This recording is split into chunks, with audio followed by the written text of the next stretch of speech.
do you say about experiment, our experiment? Exciting. It was a wonderful event from my perspective, and very exciting, particularly the result from the Faraday cage, which was, well, I couldn't have really have dreamed of that. You know, I didn't expect it at all. So it was really surprising and has given me a lot of food for thought. And so you have conclusion? I have question. Of course, I mean, the conclusion is that the power of intention is not an electromagnetic phenomenon. Why? Because the Faraday cage that contained the blood in a very quiet environment and electromagnetically screened environment, that had almost the same kind of density of blood cells as the blood in the lab here, you know, in the incubator in the lab here. If you look at the screen, the density of cells was slightly less than in the main incubator in the lab here, but nevertheless, it was still not countable by the cell counter. You know, some other people have asked me, well, how many cells were there? Well, I can't tell you because the cell counter just could not count them. Anyway, so yeah, it was a really surprising result. A lot of people have asked me, okay, so you had that amazing result on the evening, but what was the kind of baseline with the blood, you know, without all these hundreds of people holding positive intention and so on? And the answer to that is that I carried out experiments on the 21st, you know, the day before, and on the day after. And the baseline results were very, very modest, just like I would normally expect to see. The baseline without the music was 11% of viable cell.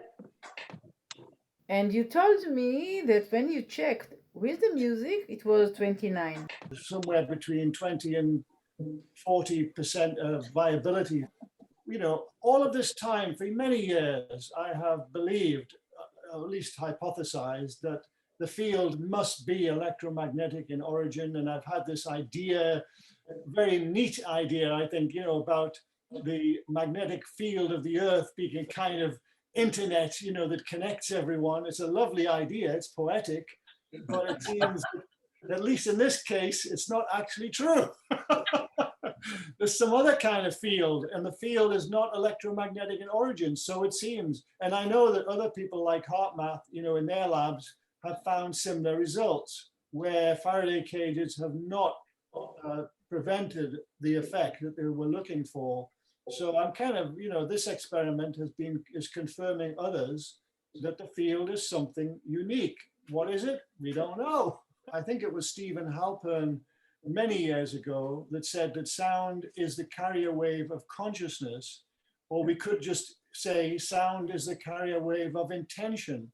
So what I'm alluding to here is the possibility that the virtual choir recording actually contained, embedded in it, the intention of all of those people, you know, the loving intention for healing. So that's a real possibility, and it may be yet another reason why we saw those such extraordinary results. So, you know, we can only conclude that the combination of the virtual choir plus all of the wonderful love that was being sent to that blood produced this extraordinary result.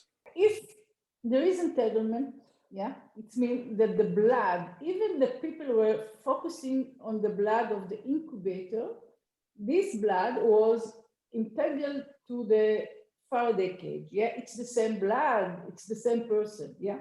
Yes. So if so, why when we were in your lab with Anders singing live, why it didn't happen the same way? What do you mean it didn't happen the same way? We still got... In the Faraday cage, there was nothing. Oh, I see. That's very true, because perhaps we needed the thousands of people that were sending their loving intention. Perhaps that is the difference.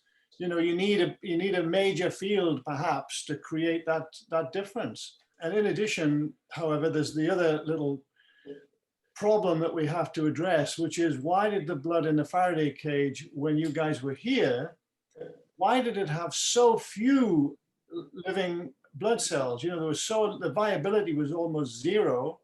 And that's really hard to explain because I used exactly the same protocol.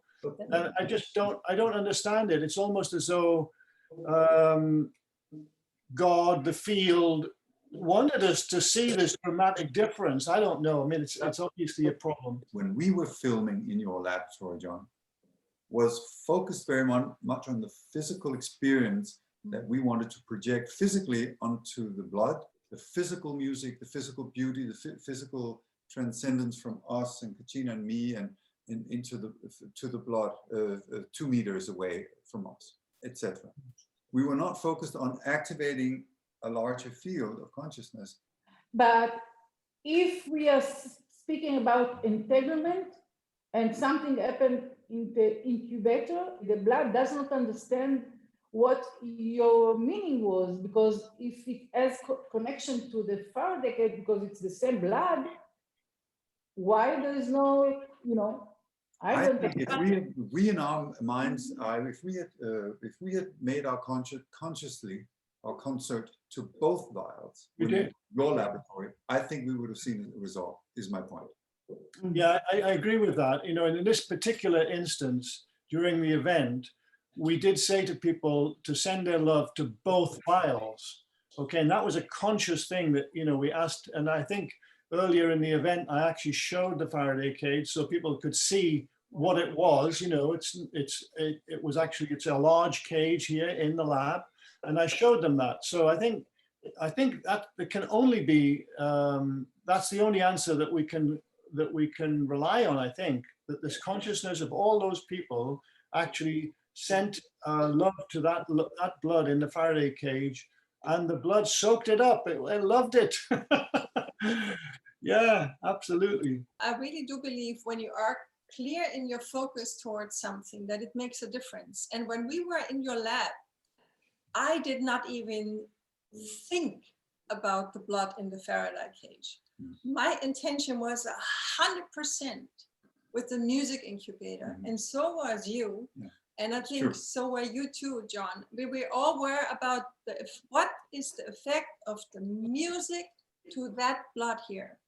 And we were completely neglecting with our intention, with our energy, the Faraday cage. Yeah, and this time around, it might not have been this way. So people, I don't think, have been only paying attention to the music incubator. And actually, I think that's incredibly profound, because if we would have had the opportunity to measure, and the person, John, we talked about, who donated this blood, as an example, I think we would come up with absolutely amazing results, and that will confirm what you're talking about, CP, with the entanglement. These are just many, many different reactions on different levels, you could say. And we were just focusing in on a few of them, which had to do with sound, and it had to do with intention. So I think we were just on the spectrum there, but there were a lot more going on, as we know there always is. Yes, the blood in the Faraday cage, when you guys were here, the fact that there were virtually no red blood cells viable suggests something even more profound was happening. Like, for example, is it possible to believe that the blood cells in the Faraday cage knew that they weren't being loved? I know this sounds really, really far out, but I mean, we know that all creatures know about love for sure. And even there have been experiments conducted with plants that know that they're unloved, and they die because they're not loved. So I don't know. I mean, it's, for a scientist to be saying this, I know it sounds a little bit far out, but there has to be a reason why that blood showed so poor viability. And it's true what you've all said, that none of us were focused on that blood. Our whole intention was on the blood in the incubator here. So I don't know, there's got to be a reason for it, but I don't know what it is. It withered away. It withered away in utter despair. I also have another assumption.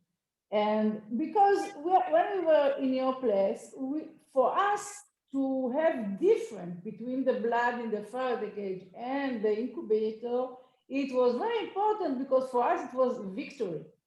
And in our interview week before the last experiment, my question if it's electromagnetic or not was, again, we had to prove that it's not electromagnetic, so the blood was, with us.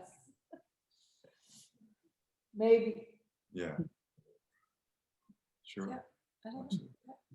Well, I'm confident now that it's not the intention is not an electromagnetic phenomenon. Yeah. And the experiment has proven that to my satisfaction. I agree that we do need to repeat it in the future, but right now I'm very confident that it's not electromagnetic. Yeah. Yeah, it's something so mysterious, Yes.